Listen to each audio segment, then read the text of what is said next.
Tim Curran.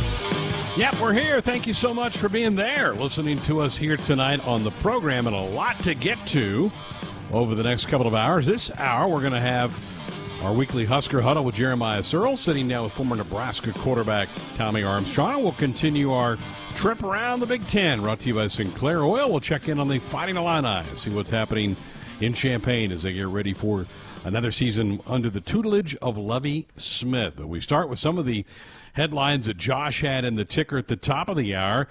And, Tim, we finally have a conference schedule. At least the ACC has put out who's playing who. They didn't give you dates and that kind of thing, but they've added Notre Dame for the 2020 season. So I guess the big headline is the Irish, at least for this fall, going to be a part of a conference. Notre Dame finally joined a conference, and all it took was a global pandemic. I guess it's only for a season. But, hey, that is kind of interesting. I think Ben might have made this point a few weeks ago. I really had no sympathy for the Irish, but now they've snuck in a conference. Okay, whatever. I mean, it is what it is. But it is a really interesting thing. I mean, it's kind of a radical notion. I know it's only for this season, and this is obviously a season that is already was going to be weird no matter what. But they completely eliminated the divisions. And now it's just going to be the top two teams who get selected to the conference championship game. And I know Bill Moose had expressed that in terms of the Big Ten, he still wants to see priority given to divisions. And so now the ACC has set this format, and you kind of wonder where the Big Ten follow. The other thing, though, that the Big Ten really can't do, or at least can't do for most teams, is the ACC has it open for some of those the extra non-con game where they can play an in-state opponent like Georgia and Georgia Tech. But Nebraska, obviously, unless they're going to plan on playing Doane, doesn't really have that option available to them. So it's kind of interesting. I mean, I think that we're going to see how it'll work out. I'm not sure. I'm sure there might be some potential pitfalls that this might have opened up. But, I'm open to this type of format. I'm curious to see how the elimination division is going to play out, and Notre Dame joining the conference. I'm not super excited about that. I kind of wish they had been punished by refusing to join one all these years, but hey, it is what it is.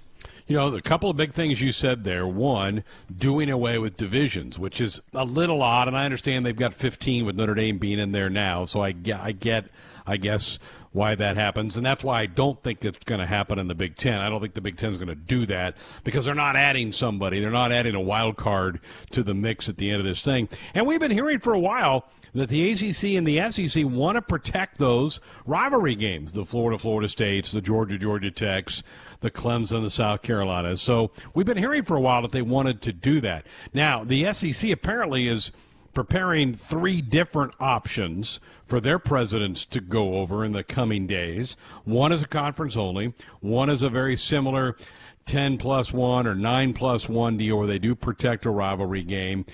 So we'll see. And the third one is just go as is. Don't change anything. Leave everything that's on your schedule and try to play all the teams that you have made arrangements with. So those are the 3 options that the SEC is preparing for their presidents and chancellors to go and vote on. Now, the Big Ten does have a conference call scheduled for tomorrow. They have been doing that on Thursdays throughout the summer, so this is not anything new.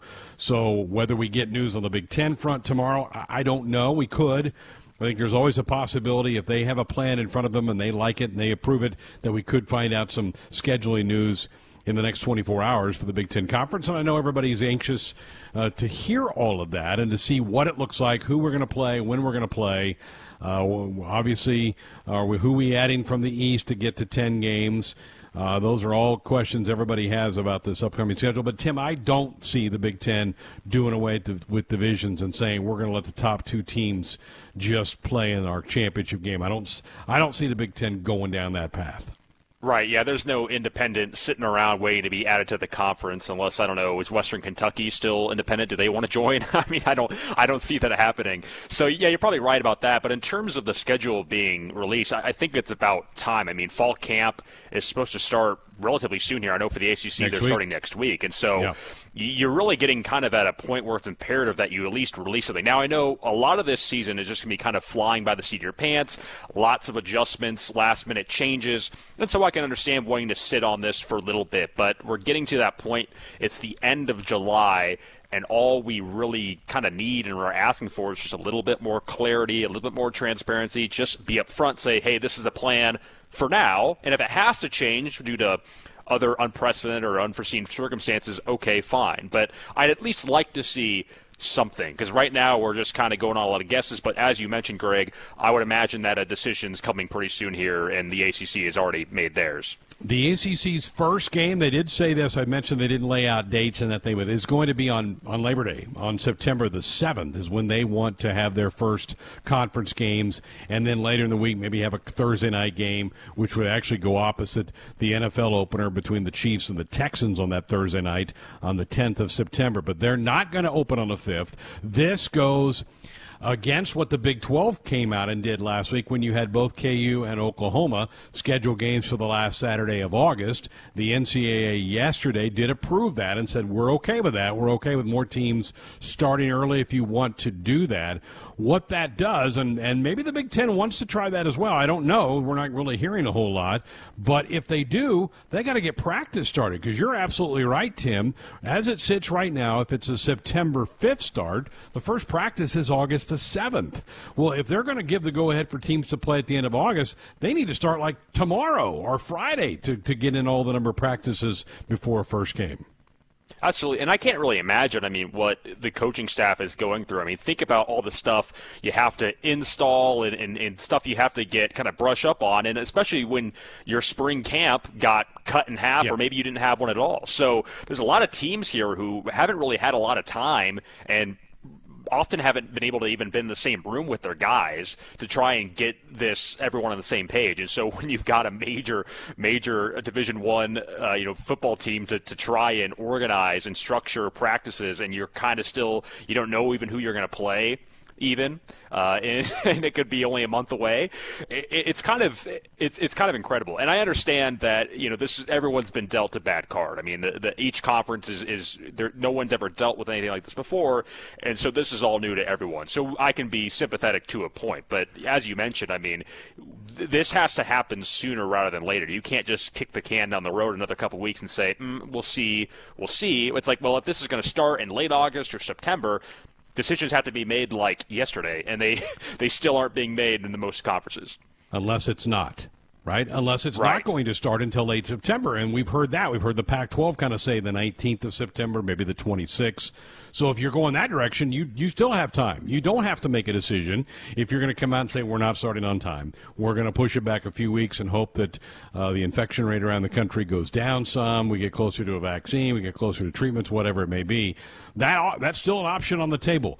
The ACC, it's not, because they've come out and said they're going to start on September the 7th with their first game, and we should learn more about that as we move on. Also, we're almost a week into the OTAs. Those started last Friday for college football teams, where they could spend up to 20 hours a week with their coaches. So we're almost a full week into that, and that even includes some time out on the practice field. In fact, you might have seen on social media yesterday a couple of pictures of Adrian Martinez and Luke McCaffrey out on the Husker practice field, green jerseys on, throwing the football around a little bit. So some of that has been going on now for the last 5 days. All right, Josh's other item in the ticker was Major League Baseball's decision on Joe Kelly, who threw behind two Astro batters last night. Alex Bregman, who was a Hickman Harrier, so how dare he throw at my Hickman Harrier.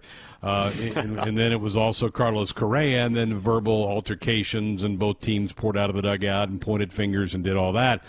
But Major League Baseball, and I know they're trying to send a message, Tim, that they want this thing to stop. Everybody's still mad at the Astros for banging on the trash can up the runway into their clubhouse to cheat for the last couple of years. I get it. I understand people are still steamed by that.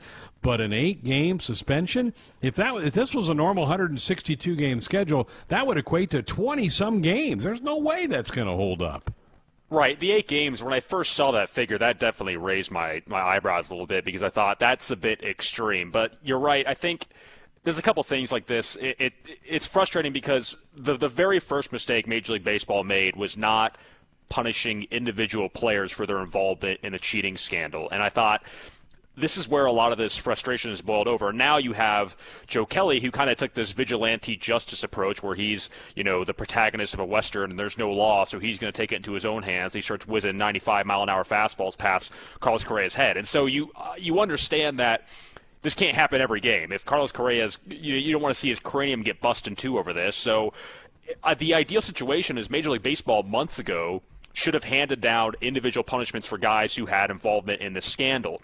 Well, now you have a bunch of players who are teed for good reason, and even though Joe Kelly, I know it's a little bit weird because he wasn't actually on that Dodgers team that was involved in this, but it's you as a player, you have the right to be angry given the integrity of the sport. But 8 games is a bit much, and this is a situation too where I think if you're Major League Baseball, you can, I don't know, write a strongly worded letter. I don't know if that's would be the most, that probably wouldn't set the tone MLB would want, but you just have to set down each player, each team, and say, hey, listen, we understand your frustrations, but you can't put these guys' safety directly at risk by trying to beat them every game. I mean, that just can't happen over a 60-game schedule. So I understand why people are frustrated, and the Astros really got off very lightly, I believe, in this whole situation, which is why the players and the fans are mad.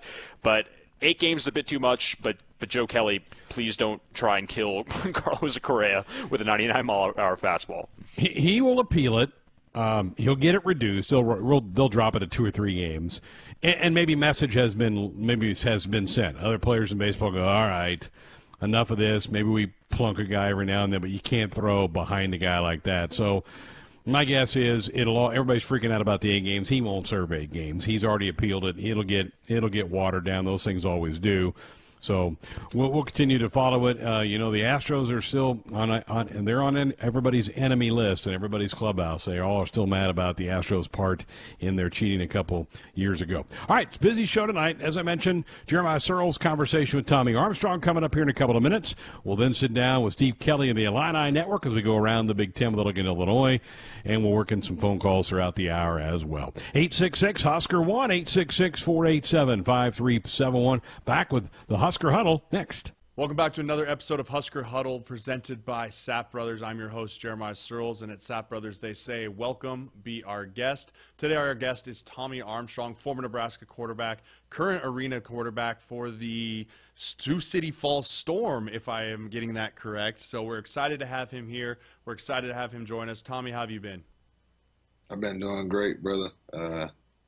It's always a great day to get outside through this pandemic and stuff like that. So, me and you've been working out a few days a week. Other than that, just been trying to stay sane. Make sure I'm able to get through this whole year without going crazy. I feel you on that, man. It's been wild. It's been tough, but I know you were gearing up and getting ready to start your season. I mean, arena football was supposed to start up in, I believe, a couple months ago, correct? Yes, in April. In April, so April we're supposed to kick this thing off. You were training hard and ready to go, and then all of a sudden the brakes get put on it. So what have you kind of been up to since then? How have you been staying ready? I mean, mentally, physically? I mean, you kind of had to do a full system reset there. Yeah, definitely.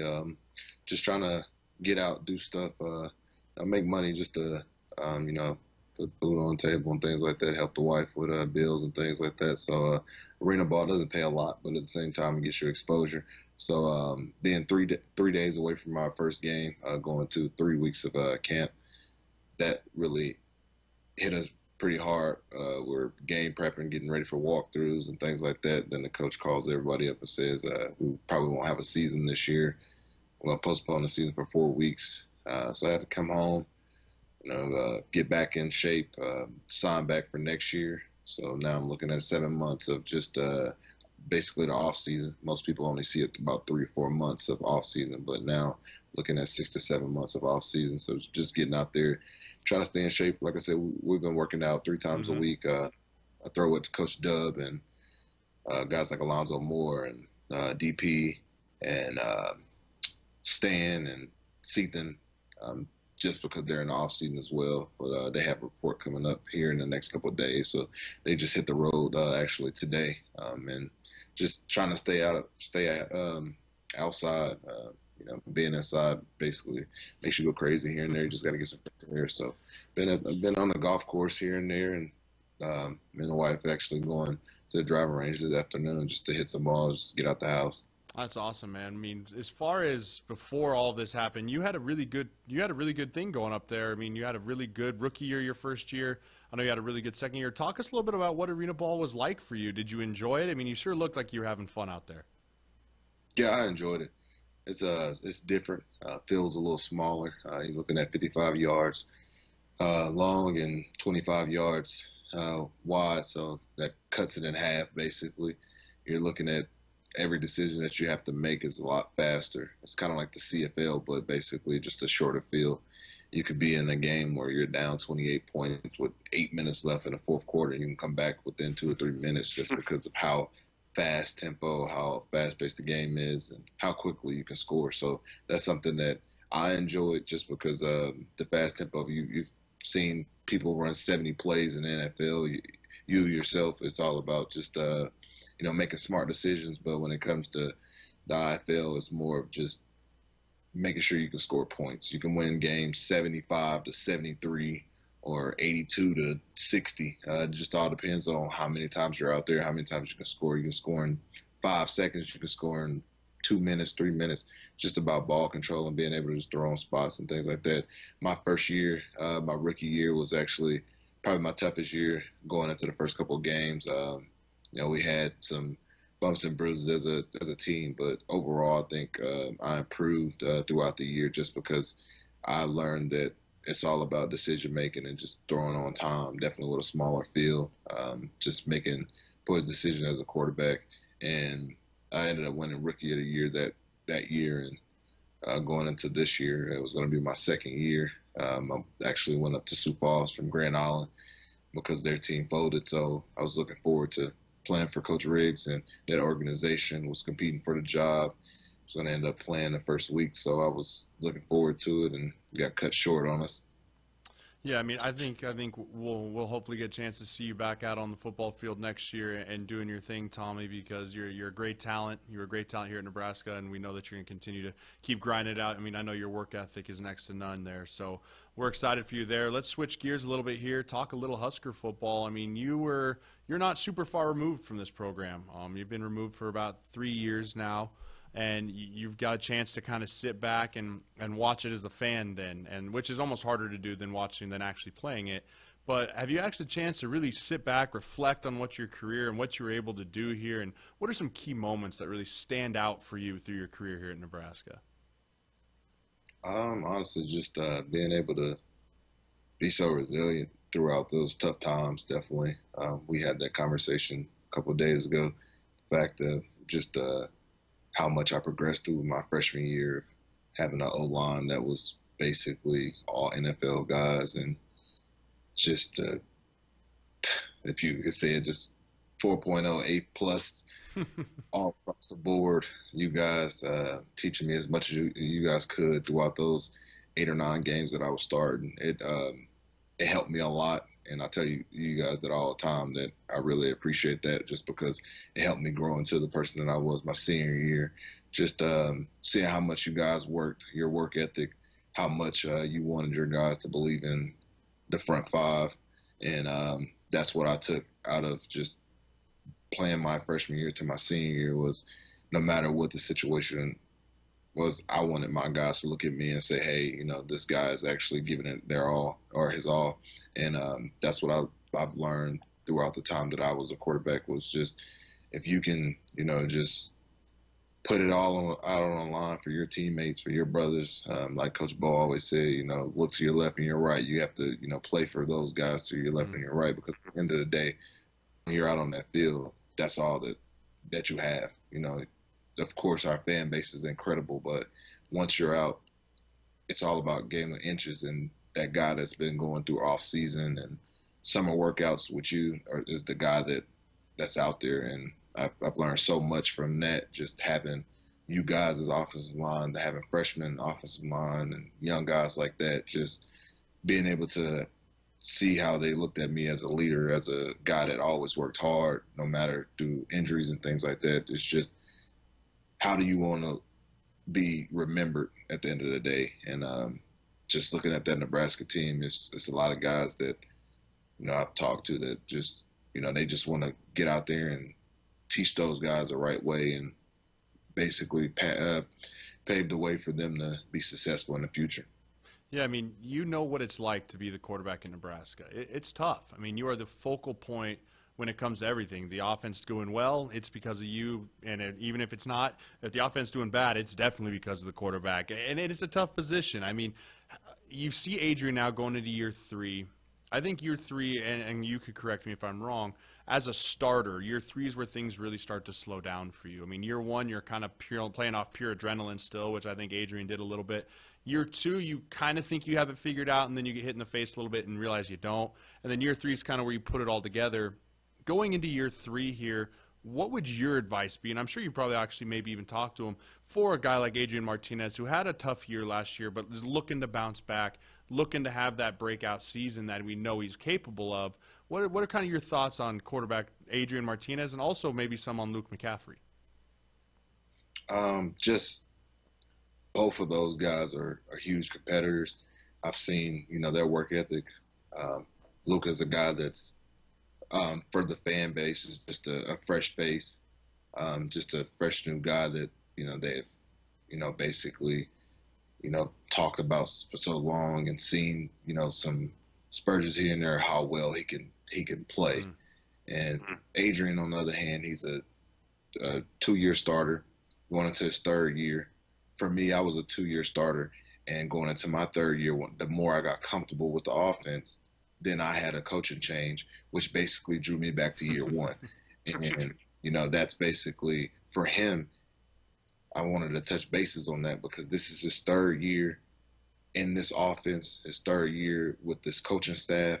So it should be a lot easier. And I think one thing that he has to understand, that I had to understand my 2nd year going into my 3rd, was you have playmakers. You have guys that can ball. You have to trust in them to make decisions and put you in the right situation. For me, I thought that I could do everything, and I could just, win games for us. I could put everything on my back and say, hey, look, I got it. If things go wrong, it's on me. If things go right, I was going to be the guy that, made sure that I put everybody in position. But at a certain point in time, you got to realize, like, all you have to do is your job. And I think Adrian, for his 1st year, he did so well of going in and just putting the ball out there for guys that could make plays. His 2nd year, he kind of hit that speed bump to where it was like, okay, things are getting tough. I have to do this. I have to do that. But I think for him, his 3rd year, he has to just understand they're going to put 10 other guys around you to make the team better. You just have to, just be there for them, teach them as much as you can, because right now he is that veteran guy that they're looking at. He's that captain that they want to lead their team. But at the same time, he has to realize when he's out there in that game, he has a lot of playmakers. You just got to put the ball out there for them to make plays and just live to fight another down. We watched so many games last year where he had certain situations where I've had the same thing happen to me, where I think that I can do certain things with my legs instead of throwing the ball away and maybe just trying to cut back inside, lose 5 or 6 yards, turn a 2nd and 3 to 3rd and 10, and now all of a sudden we're in a bad situation. So I think his decision-making and things are going to come very, very I think that honestly he just has to put into consideration that this 3rd year is more about him improving for himself to help his guys around him, because he's going to have a bunch of young guys. He doesn't have JD anymore, a guy that was going to be a senior that they looked for being a captain and things like that. But, he had other things off the field that he had to worry about, and he had to make a family decision. And I respect him for it. At the same time, Adrian just has to understand now it's going to be a lot more pressure on him, and he has to just go in with a clear mind and just understand that it's time for him to, make that decision to be the captain, be that guy that everybody's looking for him to be. That's a great point, Tommy. I think that a lot of people don't understand the mind of a quarterback in that regard. So that's really good insight there about the trust, because I definitely think there was times last year where Adrian wanted to throw the ball and hoping that the guy was at the comeback at 11 yards, but he's like, well, what if he's at 13, or what if he's at 10? And that split second can be the difference between an interception or a sack or whatever it might be. So I think that you nailed it. I think that's what we'll see out of a veteran Adrian Martinez this year, and I think that we're also going to see I know you're a big Saints fan, but I wouldn't be surprised if we see Luke McCaffrey as a Taysom Hill type, right? Special packages, getting him out there, letting him do some special things because, I mean, he is a special talent, and we need to make sure we can find ways to get him on the football field. Exactly. And So, I think one thing go you ahead. touch bases on, one thing that you touch bases on, you just got to understand that Adrian has to stay healthy this year. And I think one thing that keeps him healthy is having packages for Luke and just having him go out there and go in certain situations. Maybe, in the red zone, to have him go out there and, run the ball a few times just to get Adrian some breaks here and there just because, he's hit that time in his career where, he has to take care of his body.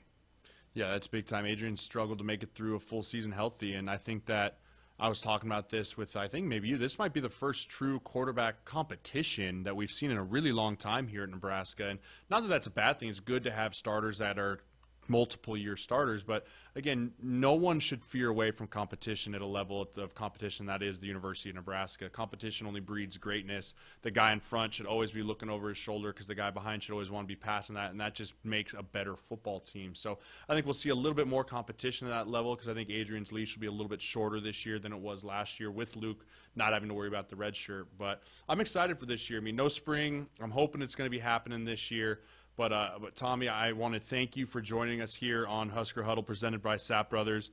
Sapp Brothers' top priority is to keep guests and teammates safe. Sapp Brothers is offering full service at the pump as our nation relies now more than ever on drivers and farmers to provide essentials to our communities. Sapp Brothers is committed to serving you. So, Tommy, before we let you go here, I just want to give you the floor. You got anything you want to say to Husker Nation? We have loved watching you. We're excited to be back in contact with you here at the Husker Sports Network. I'm sure we'll be doing some more stuff together in the fall. Yes, sir. Other than that, I appreciate it. And go Big Red, baby. We got a season to look forward to. Absolutely, Tommy. Thank you so much for joining us. We'll catch you here next week. Yes, sir. Thank you. Here on a Wednesday night, Greg Sharp, Tim Curran with you. Time for us now to continue our series of reports of going around the Big Ten. Tonight, we take a look around the Big Ten Conference. Brought to you by Sinclair Oil Gasoline and Oil Products. Fill up your life and your vehicle with DinoCare, Sinclair's top-tier gasoline. Fields looks, throws, middle of the field, toward the end zone, touchdown, Olave! 27-yard. Dodges a guy at the 1 and jumps into the end zone. Touchdown, Michigan! Touchdown, Iowa! Stanley to Amir Smith, Marshall. 20, 15, 10, 5, touchdown, Penn State! 72. 20, Cone to the 10, Cone to the 5, Cone, touchdown, Wisconsin! Tonight, And here is Peters, lob ahead, he's got his man, looks like Bebe it is, up the right sideline, midfield, 40, 30, 20, 10, touchdown! Touchdown, Illinois! the Illinois Fighting Illini. And here to talk about the Illini, Steve Kelly of the Illinois Network. And before we jump into some football, one of the Mount Rushmores of Illinois athletics, one-time basketball coach Lou Henson passed away today at the age of 88. And, Steve, I'm sure there's a sadness around Champaign-Urbana today with that news. There really is, Greg, and you said it very well with one of the Mount Rushmore people in Illinois sports history. He's certainly, and beyond that, was such a class individual. He never met a stranger. He always made you feel like you were a long-lost friend, whether he had met you or not. I had the good pleasure of working many years as host and producer of his television show and some radio shows as well. And I was doing Illinois games on TV during much of his coaching tenure here. So he was a dear friend to me and a dear friend to just about everybody around here, not only in the state of Illinois, but the state of New Mexico, where there's an interstate highway named after him, and he was the all-time winningest coach at New Mexico State, and in the state of Oklahoma, which is his home state. So, yeah, some heavy orange and blue hearts around here this week for Coach Lou Henson. Steve, he's probably the guy that every basketball coach in Illinois gets compared to, right? Isn't that who Brad Underwood's trying to emulate and on down the line? Absolutely. He's the all-time leading coach in the wins here, 423 wins here at the U of I. Of course, he had the Flying Illini back in the 88-89 season that many felt was the best team in the country, and most of us still feel that was the case, even though they lost in the semifinals that year to a Michigan team that they'd already beaten twice. But, yes, he is he's the guy that people compare themselves with or would like to be mentioned in the same sentence with. He was a guy that he never swore. I never heard him say a bad word. He had some assistants that took care of that for him, but he was just a great individual and will certainly be missed. And like I said, you look up perfect gentleman in the dictionary, then Lou Henson's picture should be there. Well, thank you for going down memory lane with us a little bit there. Steve Kelly with the Illini Network with us. All right, let's turn the page and talk some football as we motor toward what we hope is a season of football coming at us. How much momentum did Lovey build last year in your eyes? I mean, to get that team to a bowl game, to beat Wisconsin, to do some of those things, that had to feel good. And I know it didn't end the way you wanted it to, but there definitely was progress, wasn't there, last year for him? Yeah, there was progress, but I think there was also a little disappointment in the way it ended. So there was momentum. They let even better momentum get away from them by losing the last 3 games after they had the big comeback win at Michigan State to get bowl eligible. Then they dropped their last 3 games, a ball game to Iowa and then Northwestern and then the bowl game. So it was kind of ended on a thud. They ended up 6-7. But they did get to a bowl game, back to a bowl game, so there was some momentum built there for the Fighting Illini. And they were hoping, they played a lot of young guys the last 3 years, as you can know, and so they've got some seniors this year, and they were hoping with a non-conference schedule that is now gone, that they would have had a 3-0 start, and the schedule, Big Ten schedule, had them opening at Rutgers, so they were hoping to maybe be 4-0, but who knows what the schedule is going to look like now and how this is going to play out. Looks like the offense has a chance to be pretty good. I mean, a bunch of those guys are back. A lot of those names we heard from a year ago, and even getting Epstein back as a running back, I think, would be big. I think that's big, although Epstein has shown signs, but he's been hurt every year. So we don't know exactly what Illinois is getting back with Mike Epstein. But he has, as I mentioned, showed some signs. They lost a couple of quality running backs in Reggie Corbin and Dre Brown. But Brandon Peters, the quarterback, is back. He had 18 touchdown passes last year, and he was banged up for a couple of ball games. They've got a couple of good receivers back. So I think the offense should be better. The offensive line has been together a long time. They're experienced guys there. Defensively is always a question mark with Illinois, at least lately. Their secondary, I think, is solid. We'll see how they do along the defensive line. That's where the game's won or lost at anyway, on the offensive defensive lines. How do you feel like it's gone with Lovey running that defense? I mean, that's a lot to ask of being the head coach and a coordinator at this level. How do you think he's done? It's hard to say. You don't find too many head coaches doing that. So, it's really tough to find somebody to compare him to in that regard. I think most people would like to see him hire a defensive coordinator, but even when he had done that, it was still clearly his defense. So maybe he's cutting out the middleman, so to speak, and that he's always going to run the defense. So I guess in his mind it's worked okay because that's the way he's continuing to do it. How transparent has Illinois been, Steve, about testing and what kind of positive rate they've been getting from the team? Have they been very open about that? Not open at all. Wow. We don't know. Obviously, we think some players have tested positive because I don't think there's any doubt that wouldn't happen. But they are releasing no numbers whatsoever. They made the announcement right from the beginning they would not do that. And they've not been transparent at all in that. I don't know how that compares to what everybody else is doing, although I am seeing, reports out of East Lansing and Rutgers and some other places, Columbus and places like that, where they've had to suspend operations for a while, and there's some reporting coming there, but Illinois is not doing any of it. Very good. What about any policies about if there are home games, what kind of crowds they may let through the gates? Well, there's a state mandate right now, if you go by that, at 20%. So 20% of Memorial Stadium would be about 12,000. It seats 60,000. So it would be about 12,000 they would allow in with proper social distancing. They have announced there would be no tailgating. So Grange Grove will not be open for tailgating or the parking lots. I'm not sure how you legislate that or govern that, but That's the plan right now. So 12,000 would be the number if fans are indeed allowed in. All right, Steve, if they play 10 games, what would constitute, in your eyes, a good season for Illinois? It's going to be tough, obviously, with no non-con, as you mentioned earlier.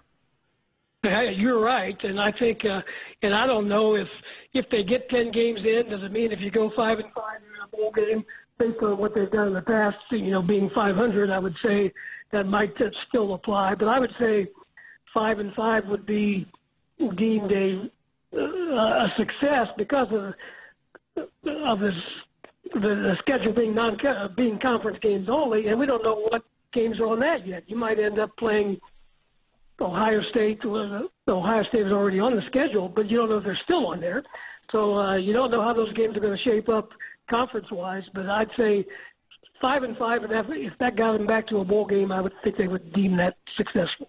I think every coach in the conference has to be nervous about lining up 10 times against league opponents. That is just, man, that is rough stuff. But I think they'll take that over not playing at all. So, Steve, we appreciate it. Thank you so much. Stay healthy, and let's talk soon. Sounds good, Greg. Always enjoy talking with you. Sharp Tim Curran with you. We just heard from Steve Kelly of the Illini Network in our Around the Big Ten segment. What's your take on this Lovie Smith Year 5 team? Well, Lovie Smith, it's funny. There's a lot of, the other night we're talking about Arizona State, and there's really a lot of comparisons you could have there. You have an ex-NFL coach returning the core of his roster from a team that kind of overperformed relative to expectations last year. I mean, they had a really weird season last year. They lost to Eastern Michigan, but that same breath, they also beat Wisconsin. So that's kind of a up and down year for them, but not bad getting to a bowl game for the first time in forever. So Illinois, really impressive. They're going to have the core of their offense coming back. Brandon Peters returns at starting QB. O-line's bringing back 4 of their 5 stars. They also have Josh Umatabebe. It's a fun name to say. He's also a half-bad receiver. At running back, looks like they'll probably go with Mike Epstein, who went down with an ACL tear last year. And on defense, they're pretty solid. They had linebacker Milo Eifler, Jake Hansen. They'll anchor that union. Also in the secondary, they got a lot of depth there. Nate Hobbs and Marquez Beeson at corner. Then safeties, Tony Adams and Sidney Brown. So could be a breakout year for them. However, and we were talking about a little bit during the break, they lost those cupcake non-con games. They're going to play UConn, Illinois State, and Bowling Green, and then it would have been Rutgers, and then Nebraska after that. So they had a really favorable start to the schedule where they would have started out likely 4-0 heading into Memorial Stadium. So it's a little bit of a question mark, I think, right now, given even the schedule situation. We don't know. But I still think Illinois has a lot in place to have a successful season. I mean, I guess we're going to find out for sure, though, whether or not last year was a flash in the pan or if they've really turned things around, because the first 3 seasons under Lovie Smith were pretty abysmal. You had a 2-win, I think, season, a 3-win season, a 4-win season. But, hey, I mean, if Illinois does well, that actually bodes well for Nebraska's future, because it shows you that these turnarounds, they take a lot of time. And so when you have a vision and you can execute that vision, then you can kind of slowly improve yourself. But, yeah, I mean, Illinois, talk about cellar dwellers, and now if they can change that fortune around, that's quite the impressive turnaround that Lovie Smith is somewhat in the middle of orchestrating right now in Champaign. Yeah, that's what I asked Steve Kelly. I go, okay, 10 conference games, what's a good year? And he said, well, 5-5, and I get that. I almost kind of feel like for them, if they got to 4, it'd probably be a pretty good year for them. And I know it's not 500, but when you're playing 10 league games, that's tough to do. Last year was so odd for them, Tim. They go 6-6 in the regular season. And as you mentioned, they lost to Eastern Michigan at home. They also lost a pretty bad Northwestern team at home and got smoked by them. And yet they beat Wisconsin. They won at Michigan State. So it was just one of those years that, man, if they'd have beaten Eastern Michigan or Northwestern at home, that would have been a 7-win season for Lovie Smith and a big year for him to get some momentum going. They just have a lot of names that I've talked about for several years, because he went that total youth movement a couple years ago, and now all those guys are juniors and seniors, and now they can go toe-to-toe with pretty much everybody in the league. So they'll be interesting to follow. They're probably not real happy, like you and I both mentioned, not having those non-conference games, because those probably would have been 3 for sure wins for them and made their record look pretty darn good early. Yeah, absolute layups, and Lovie's not going to be happy about that. But, hey, they have enough talent, as you said, 4 or 5 wins. That's a great season for them. Yep. And as we've been going through our position breakdowns, we've had a couple of their units up there a little bit, not just in the cellar dwellers like they've been in the past. Wow, what an hour. Thanks again to Jeremiah Searles for spending some time with us this week as Husker Huddle. Subject was Tommy Armstrong. Really enjoyed watching Tommy compete for the Cornhuskers, and then great to hear from Steve Kelly from the Illini Network.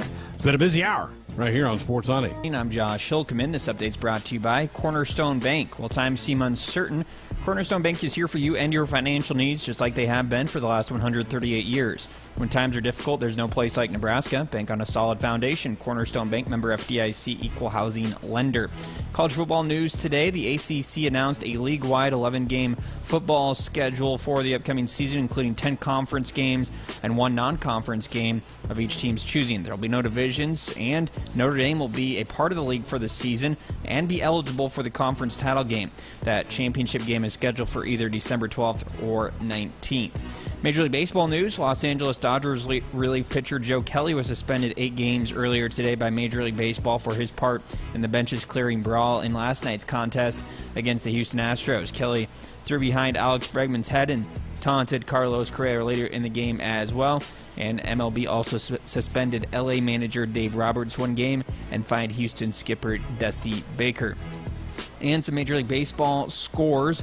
The Dodgers and Astros are in progress, tied at 1 in the bottom of the 3rd inning. Some other games in action. The Reds lead the Cubs 2-0 in the bottom of the 5th. The Brewers are up 2-0 on the Pirates in the top of the 4th. And the Braves hold a 2-0 advantage on the Rays in the bottom of the 3rd inning. Coming up here in a few minutes, the Twins are hosting the Cardinals. And a couple of finals from earlier today. The Rockies down the Athletics 5-1. And the Rangers rallied to beat the Diamondbacks 7-4. Live inside the Husker Sports Network studios, I'm Josh Hilkeman. Your state, your team, your show. This is Sports Nightly. Bowers awaits the shotgun snap, sends the tight end in motion. They roll right. Bowers throws, pass is knocked away. Eli Sullivan knocked the football away, and the Huskers have a goal line stand, taking over at the 1. Now, let's check the pulse of Husker Nation with your hosts, Greg Sharp and Tim Curran. Here we are back with hour number 2, Sports Nightly, on a Wednesday night. Busy hour coming up. We're going to start off by continuing our preseason top 25 countdown. We've made it up to number 18. We'll dive into that here in just a couple of minutes. Our Major League Baseball insider, Lane Grindle, will join us. Baseball's underway. Started last Friday with games. Actually, last Thursday with games. And the Marlins have obviously been a speed bump in this. How about that? The Marlins are old news, right? I mean, the whole Joe Kelly thing came out, and so the Marlins, nobody's talking about the Marlins today. Everybody's talking about the Astros, the cheating, and Joe Kelly throwing behind 2 batters. Isn't that amazing how that works? Rob Manfred's up to this somehow, Greg. I'll find out what exactly he's doing, but I'm pretty sure he's behind all this. But, yeah, I mean, that'll happen when you start whizzing 99-mile-an-hour fastballs at people's heads. Yeah, but it took the Marlins story off the front page, no doubt about that. All right, time for us to continue on our top 25 countdown. It's the Sports Nightly preseason top 25 tonight. They give the ball to Charbonnet. He dodges a guy at the 1 and jumps into the end zone. Touchdown, Michigan! Number 18, the Michigan Wolverines.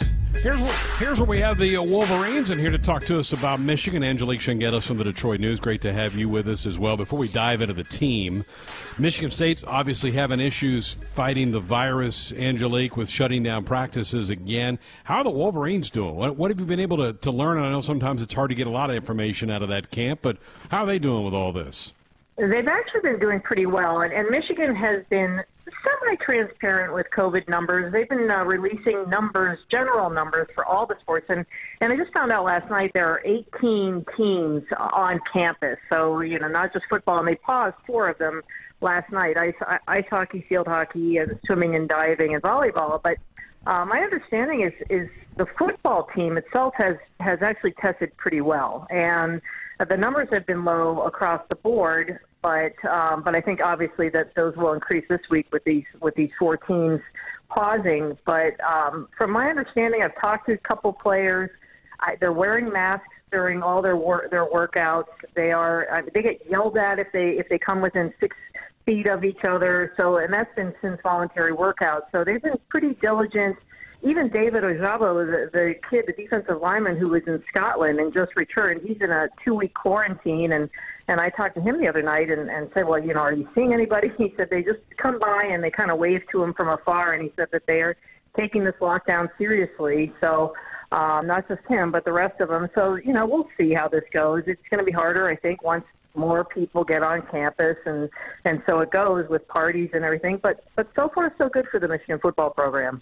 All right, very good. Let's jump into the nuts and bolts of this team. Shea Patterson exhausted his eligibility last year after the bowl game against Alabama. Give me an update. What's his quarterback race look like?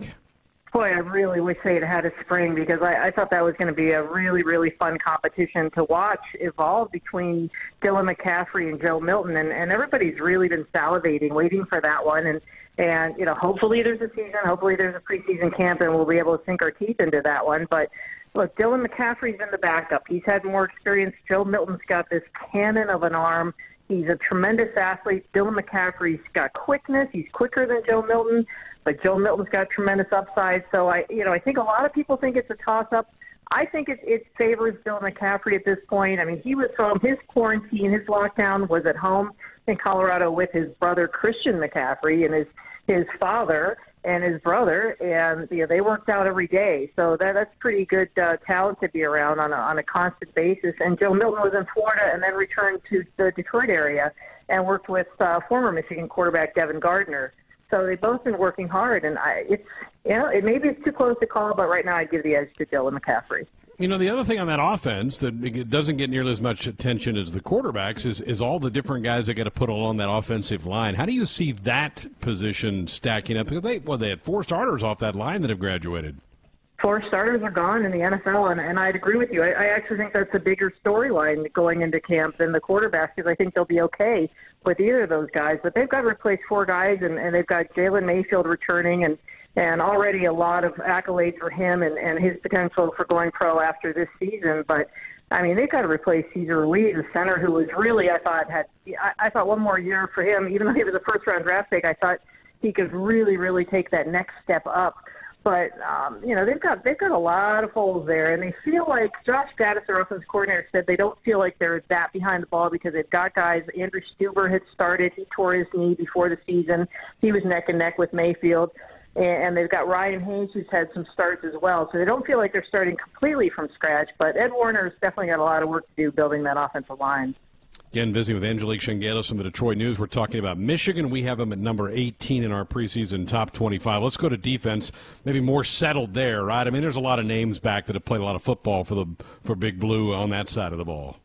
Oh, yeah. I mean, I think that they feel really good about it. Don Brown feels very good about what he has coming back. I mean, you look at Dax Hill in the secondary and Ambry Thomas. They really like those guys. And really, I think this team, the leadership of this overall team is coming from that defensive side. You've got Aiden Hutchinson and Carlo Kemp back on the defensive line, Kwity Paye, who's, of course, getting a lot of preseason accolades as well. And they've got some pretty good linebackers coming back. So I think that they feel overall good about it. It's just they still lack some depth in that interior of the defensive line, and that's where they need to shore things up. But generally speaking, I think that even with 2 new coaches, too, working with these guys, I think they feel really good about where this defense is going. I still don't know how Ohio State put 56 on that group. I don't know how that happened. Yeah, I mean, I think Don Brown is wondering that too, yeah. And it's been interesting. I've had a couple conversations with guys on the defense, and more recently with Aiden Hutchinson, and they've really spent a lot of the offseason, he said, since the start of the year, focusing on the mental approach to Ohio State, because they don't feel like the talent gap is huge, so they believe it must be a mental block. And I've covered this team for a long time. I was there when Michigan had the edge over Ohio State 10-2-1, and the Michigan players were saying they've got a mental block with us. And I think that's what's true now. And Aiden actually asked him that, and he said he thought that was true, that guys were going into this game last year feeling tight, not believing in it. And they've worked with a Navy SEAL in the offseason trying to get their mental approach better to believe that they can go in and win that game. Yeah, I'm with you. There's been enough years now where it's got to be partly mental, because there's not that big a gap talent-wise between those two programs. All right, selfishly, you had to be disappointed with the loss of the Washington game. I was certainly looking forward to that one. That was a great matchup in my eyes for college football in week 1. That has to be disappointing. I know we all understand it, but that was going to be a cool matchup, wasn't it? It really was, and I was there for the last one. That was a long time ago, and it really pained me when I had to delete my hotel reservation. But look, you're right. We all understand why the changes were made, and I actually went back and looked. The Lexington Herald-Leader had polled a bunch of us in April and said, what do you think is going to happen this season? And I said, I think it'll be non-conference games gone. It'll just be conference games starting in mid-October. And, fingers crossed that that's still something that could happen. But I think I always suspected that the non-conference games would go away, but that would have been a really interesting game. And it would have been kind of wild because Fox wants to make a lot of these Pac-12 games noon starts on the East Coast. So they were looking at that as one of those 9 a.m. kickoffs Pacific time. So that would have been kind of interesting to cover a 9 a.m. football game, for me at least, not for the I don't think anybody else would have found it that interesting. But it's a tough place to play, and obviously Washington has some changes there too. But it's been tough for Michigan to go to the West Coast and play well. So, unfortunately, you're right. We won't see that. We won't see Ohio State playing out west either. So, these are all the dominoes that have fallen because of this pandemic. We're all shooting in the dark because we don't know the schedule. What's your gut say? Is it going to be the same 9, add one new one? What do you think they're going to do? See, I think that they're going to. I think they're going to shuffle it a little bit, and I think that they'll front load it with the division games. So, all the East Division games will be played early so they can have a championship game, so they can determine the champions of both divisions. And if things are going well, then you play the rest of those games if you can. And then, if you can't, then you've got your championship game set, and you can play that.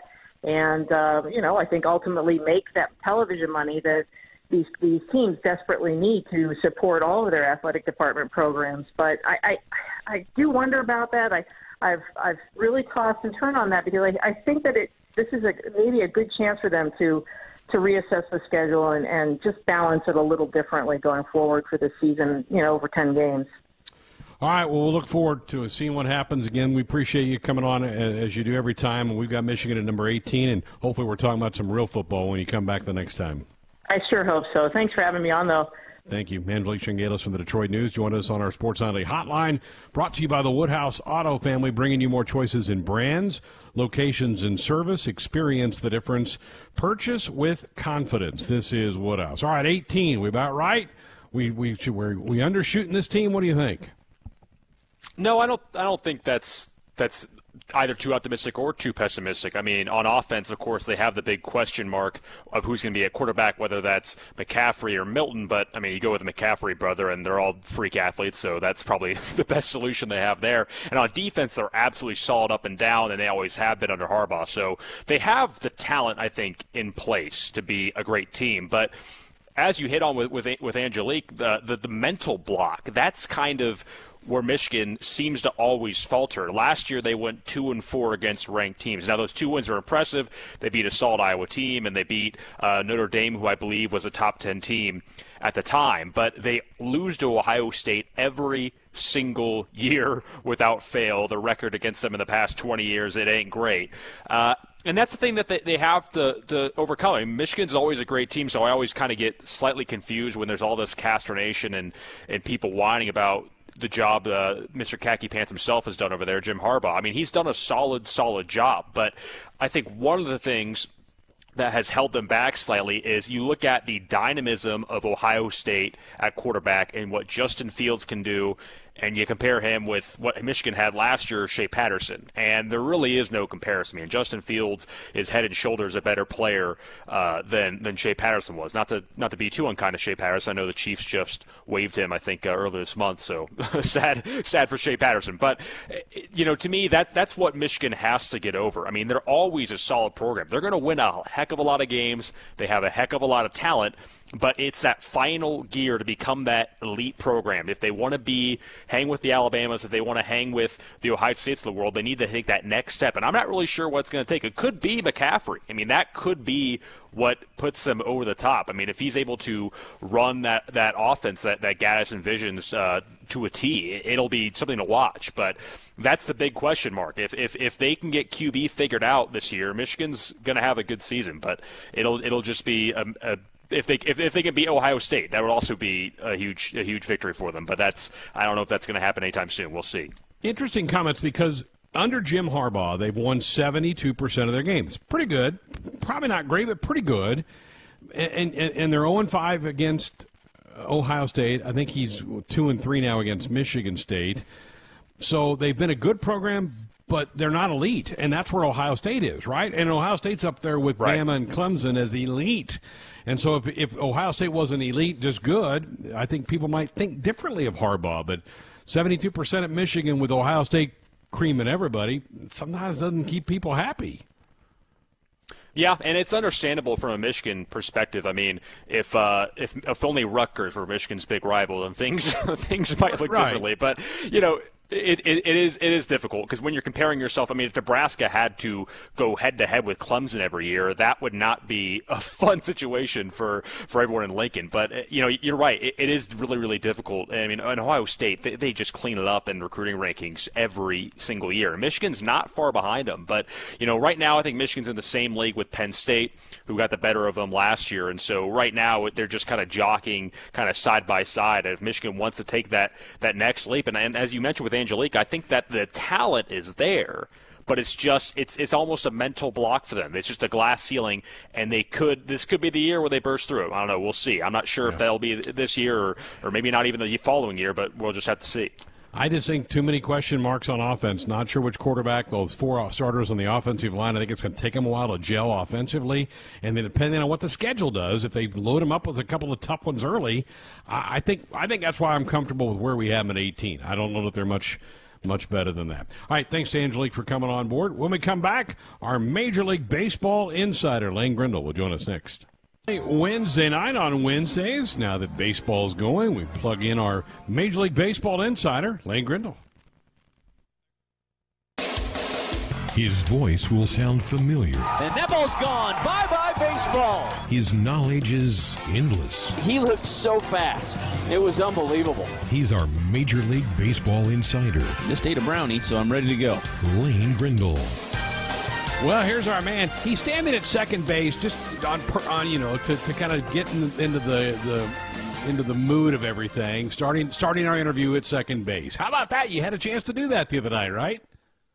Yeah, it was kind of fun, actually. I wasn't sure how I felt about that rule coming into it, and then, of course, right out of the gate, we get one of these games, and to be honest with you, I liked it better than I thought I would. I think once you get over the kind of the awkwardness of it, or just the strangeness of it, it's just so different than anything we've ever seen in this game before. Once you kind of get past that part and you actually just focus on the action on the field, there's a lot going on. There's a lot of strategy involved in it. There certainly is action, and even the emotions of it are different. You score a run in the top of the 11th, and you're kind of riding high, all excited about it, and then the third out gets made, and you realize, oh, wait, they get a guy at second now too, and one swing, and they could walk you off still. So it's really kind of a wild thing, but I enjoyed it. I thought it was fun. I think I enjoyed it more because the Brewers came out with a victory. Yeah, no doubt. Lane, to me, it's a little bit like the college football overtime rule, where the ball's at the 25 and you're immediately in scoring position, where, the NFL plays traditional football. I've not really seen anybody bash it after a week of these games so far. I think it's exciting. I'm glad they've done it and tried it. I don't know if it'll stick, but I've enjoyed it. You've got to be in midseason form. You've already had that. You had a rain delay. I mean, you've fallen right into it. Well, the joke is that in Pittsburgh we always have a rain delay, so it was like right out of Pittsburgh in a rain delay. And there was kind of a crazy late-inning comeback involved. That seems to always happen in Pittsburgh as well. It was like, okay, well, the season's officially started. Now we feel normal.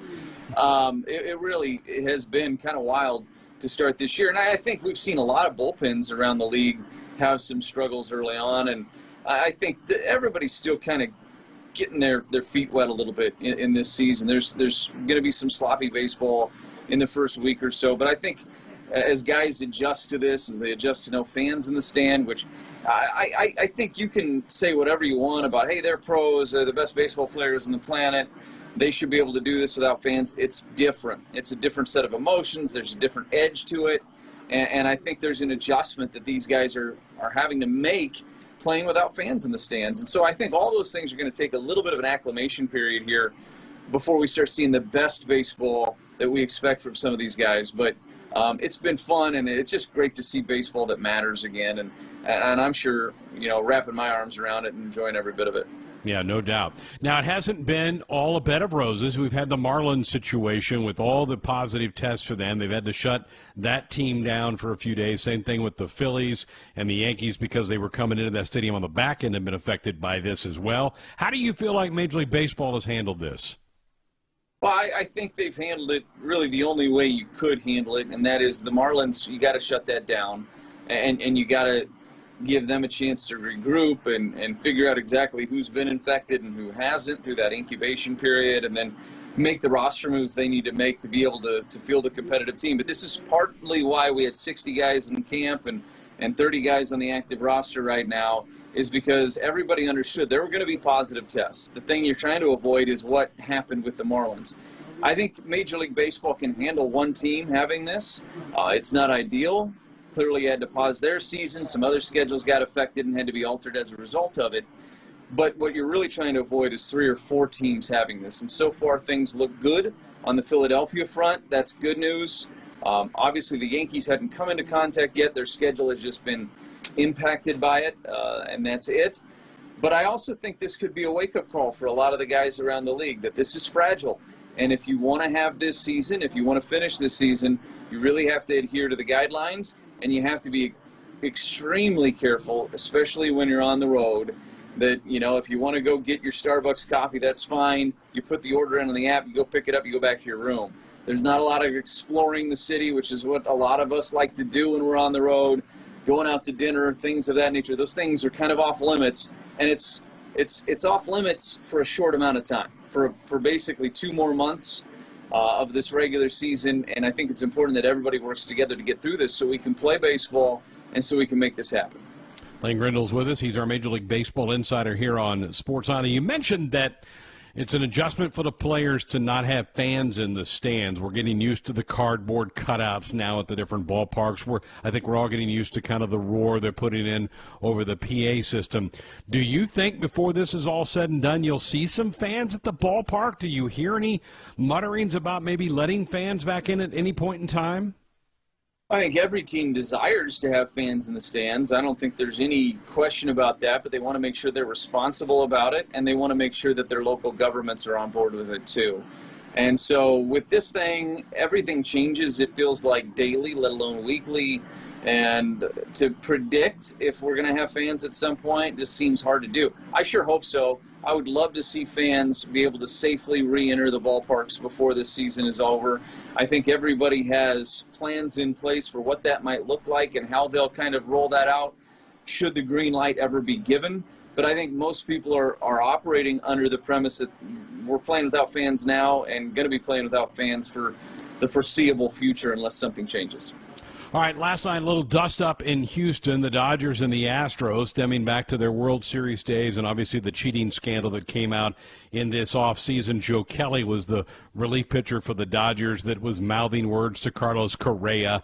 How long do you think this continues? Is this going to be everybody who gets a shot at the Astros this year is going to by their actions, voice their displeasure to this whole thing? Yeah, I think that there will be more Astros hit by pitches this year than any other team. I think that's a safe bet. I don't think the fireworks we saw last night are really going to continue throughout the year. I think it'll be more subtle than what we saw last night. And I think the Dodgers hopefully got that out of their system. Look, they're in a different spot than most other teams because they played them in the 17 World Series and the Yu Darvish Game 7 and everything else that comes along with that. So it'll be interesting to see moving forward how this gets handled. I don't think what we saw last night quite to that degree is going to happen consistently. But we saw a lot of Astros getting plunked in spring training before it got shut down too. So we'll just kind of have to see how this thing shakes out over the course of the next couple of months. But yeah, it was pretty electric last night. There was a lot going on in that one. Sure was. We'll see what happens tonight in the middle game of that series. All right, you mentioned the players. It's an adjustment getting back, short summer camp to start games.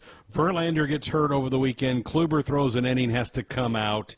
Were some of these pitchers not ready to go, do you think, when this thing started up? What do you make of some of these big early injuries?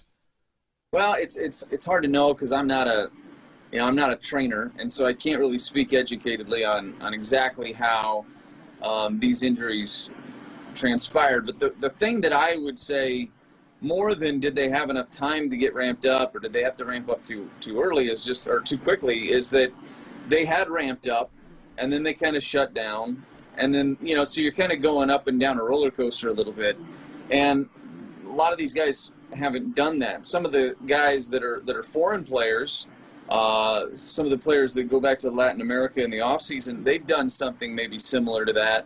But somebody like Verlander, somebody like Kluber, they've never ramped up and then shut it down and then ramped it back up again in such a short amount of time. So I don't know, but I think everybody's going to be paying close attention to these arm injuries over the next couple of weeks to see if there is a trend there, and I'm sure everybody's going to be looking at it closely.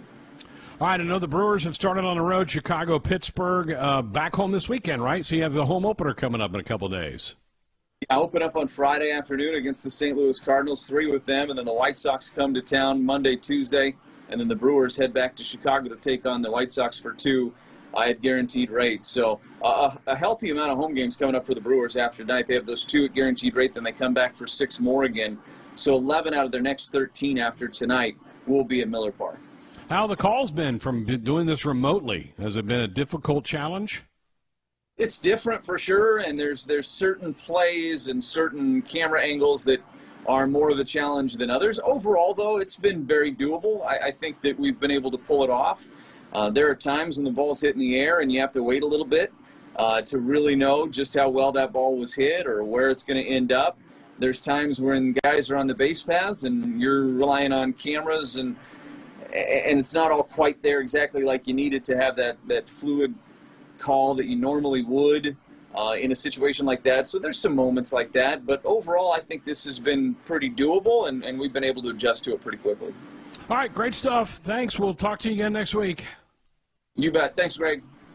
There he is, Lane Grindle, our Major League Baseball insider, brought to you by Nebraska Realty. The real estate market is strong, and Nebraska Realty is here to help you safely buy and sell homes across the state. Come see why there is no place like Nebraska Realty. And Lane joined us on our Sports Nightly Hotline, brought to you by the Woodhouse Auto Family, bringing you more choices in brands, locations, and service. Experience the difference. Purchase with confidence. This is Woodhouse. All right, phone lines are open. 866-HUSKER, 1-866-487-5371. Your thoughts about Notre Dame temporarily being a member of a conference now in the ACC. If you have some thoughts about Major League Baseball, the suspension handed down today to Joe Kelly of 8 games, which will be appealed and will be dropped. But if you have any thoughts about that, we can dive into those topics next. 866-487-5371. The number if you want to dial us up with a comment or question. Greg Sharp, Tim Curran with you here on a Wednesday night. Ben's been on a extended leave. He'll be back next week, we are told. So we won't hold him to that, but we're told that we'll discover him in 5 or 6 days. What do you think? Don't hold your breath. I'm sure Ben is already chomping at the bit. I've taken the crown from him. I've been more than happy to fill in his place. But I also kind of waiting for him to get back so we can kind of lock horns again. He's my yang to my yin. I'm just ready to get after him again. I'm sure. The Super Bowl champion Kansas City Chiefs are out another player. Damian Williams, who was the MVP of the Super Bowl, is opting not to play this year for health reasons. That's the second starter for the Chiefs. Their offensive lineman, who's the doctor from Canada, said he's going to continue to work at his hospital. Very admirable for him to do that. You're seeing more and more of this pop up around the NFL. The Patriots have had a handful of guys that have left. Is the Patriots defections because of the virus? Do they not want to play now that Brady's gone? You're a Patriots guy. What's your take on that? Well, there is some conspiracy theories out there that this is somehow a Bill Belichick plot to try and tank the Patriots to get a higher draft pick. But no, I mean, it's going to be tough this season because you have Patrick Chung, Donta Hightower, and Brandon Bolden, just to name a few, who have all opted out for the Patriots. And, of course, you have Cam Newton coming in at quarterback and Jarrett Stidham right behind him, or maybe Stidham will be the starter. I'm not really sure. And, yeah, I'm kind of worried for the Patriots this season. I mean, I already was, now that Tom Terrific has departed for greener pastures. But it's understandable, obviously, why some of these guys are. I know Patrick Chung and I believe Donta Hightower both have are young kids, and so they didn't want to bring back in case they got infected. But it's definitely a concern for the Pats and for the Chiefs. I mean, if you're the Chiefs, I don't think you'd start hitting the panic button yet until Patrick Mahomes decides to opt out. I don't think I would start in the panic button just yet. I think the Chiefs still have Clyde Edwards-Helaire from LSU, so that'll be interesting to see him play. But the Patriots, I'm not going to lie, Greg, I'm starting to sweat a little bit. I'm going to make a prediction, and I've already told you that Joe Kelly will not serve an 8-game suspension. He will appeal that. It'll get brought down. Here's my second prediction of the night. Some of these guys that are opting out now will come back before the year's over. And you saw that too. I think you mentioned this earlier in the show with Nick Markakis of the Indians, or the Braves. Sorry, the Braves, of course, opted to come back. And yeah, I could see that if things go well, if they're sitting on the couch for a game or two, they're seeing their teammates out there and they start chomping at the bit because, I mean, let's face it. I mean, I think the entire country has probably had enough sitting on the couch and watching things go by. And it's such a tough decision too, because I totally understand the health perspective of all this. I don't want to seem like I'm downplaying that at all. At the same time, that's got to be super. I mean, in the NFL, the average career is what? I mean, 3 to 5 years. It might be less than that, depending on circumstances. So you really don't have a whole lot of time to see this out. And you also worry too, what's the politics of the situation? I mean, do coaches hold grudges against people who make these decisions? You'd hope not. You'd hope that they understand the health impacts or that they're taking if they play. But at the same time, you almost wonder if there's some political back gamesmanship going on. So I don't really know how the season's going to look out, but I would agree with that a lot. I think that there are a lot of guys who, as the season gets underway, they're going to be not feeling quite right sitting at home. So I think you could probably count on that. What would they be missing for the next 4 to 5 weeks? Yeah, well, there's camp, right? Camp. I mean, they're missing camp, OTAs, which is the worst. meetings. Which is the worst part of the year for these guys, particularly these veterans who've played a while. They're going, I don't want to do that. I'll keep myself in shape. I'll miss this thing out. I'll sit back. I might even miss week 1 or week 2, and then my team's really going to need me, and I'm going to really miss it. And I'm going to miss a lot of things about it, and they're going to say, can I come back? That's what's going to happen. I mean, it's almost like a holdout for camp right now going, yeah, I'll just miss some of the heavy lifting part of this. It doesn't really matter. And then when it comes time for September or whatever that is, the 13th, when first day, I think you're going to see a handful of these guys going, yeah, I want to come back. Yeah, it's a cynical take, but I can't disagree. I mean, that's certainly something I could, especially if you're Patrick Chung, you're in your 10th, 11th, 12th year, and you're a veteran, and you're probably like, I don't need to go sit through these meetings. And so I could definitely see a scenario where do that. Now I wonder if the coaches, it would be a bad look, because I'm sure coaches probably can sniff that out. But imagine if you punished a player for coming back, the optics of that wouldn't look great. So you're probably right. You're probably right. That's probably motivating a lot of this. Now, I don't know for sure, so I can't. I don't want to be on record saying I think they're all just trying to be sneaky like that. But it wouldn't surprise me in the least bit. I don't think the Chiefs' offensive lineman that's a doctor's doing that. I don't think that's his motivation. Damian Williams, you're the reigning Super Bowl MVP. Do you really need to go through extended OTA to get yourself ready? No. And then on September 1st, you're like, oh, I'm going to be Superman now. I'm going to rip the clothes off, and here I come in my suit ready to go help these guys off. And you talked about would coaches penalize these guys. If you're Bill Belichick, doesn't Patrick Chung help you win? Yes. You're going to go, yeah, come on back. You help it. You make us a better football team. Yeah, no, Bill Belichick is he likes to win, that man. And if I know Bill Belichick, which I do, he will not complain one at least bit. And Brandon Bolden too, that's a big loss. I know the Patriots aren't really known for their feature backs, but that's a big loss there. And especially when you're trying to get this offense going with a new quarterback, it's going to be a real struggle if you can't establish a ground game on top of that. So I would imagine that we're going to see a lot of these guys come back, and that would change things. But you're right. I mean, for a week or two, you might just see. Yeah, it's going to be interesting. Let's start tracking this, because I think Markakis is the first of many in many sports. I think some of these NBA guys, when their teams get in the playoffs and they get to early September, they're going, "Sheesh, this is a lot of fun," and that bubble's working great down there in Orlando. Nobody's getting sick. I want some of that. I want to be a part of some of that stuff. We're going to start seeing Markakis is the first of many. Mark my words. He's the first of many of these guys to go, I'm kind of having second thoughts. I want to play.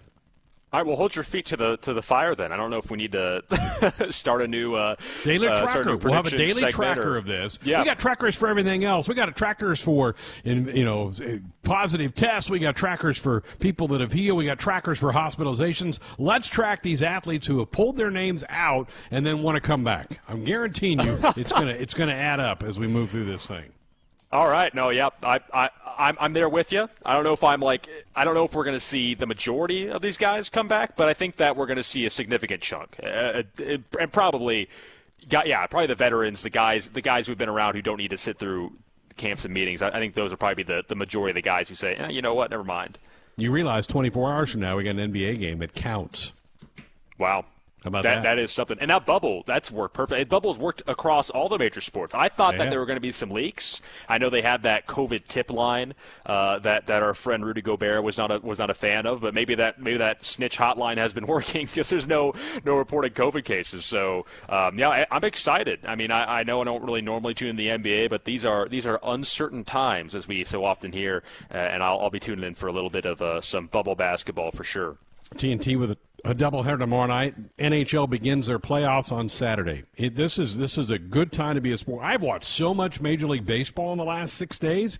I mean, I had 2 games on this afternoon. You had the A's playing the Rockies. You had the Rangers playing the Diamondbacks. I had both those on. I'll have games on late tonight. I went to bed last night with the TV on watching Major League Baseball. I haven't anything to watch, Tim, for 4 months. I'm ready to watch.